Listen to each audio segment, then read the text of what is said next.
Bonjour à tous et bienvenue dans le 1245, jeudi 3 novembre. Voici les titres de votre journal. Le procès de Lidl s'ouvre aujourd'hui à Bayonne. Une mère endeuillée accuse le supermarché d'avoir vendu de l'alcool à son fils de 16 ans avant qu'il ne meure dans un accident de la route. Elle veut dénoncer le manque de vigilance sur la vente d'alcool aux mineurs. Déjà moins 6% d'électricité consommée au mois d'octobre, RTE constate que les recommandations de sobriété énergétique ont été bien suivies par les Français, notamment par les entreprises. Ce sont elles qui ont fait baisser la consommation. Pizza, pain, fruits et légumes et même viande, les distributeurs alimentaires s'installent un peu partout en France. Il y en a de plus en plus, aussi bien dans les villes que dans les campagnes. Pratique pour les clients et économique pour les vendeurs.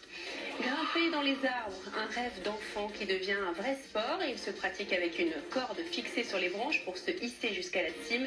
Certains en ont fait leur métier et proposent des formations. Soul King, le nouveau roi du rap, après une tournée internationale, il vient de se produire à l'Olympia. Il est l'un des rappeurs les plus écoutés sur les plateformes de streaming. Rencontre à la fin de ce journal. Mais d'abord, le combat d'une jeune fille qui fait un sitting devant chez elle. Son locataire ne paye plus depuis des mois et malgré un jugement en sa faveur, elle ne peut pas récupérer la maison héritée de sa mère à cause de la trêve hivernale.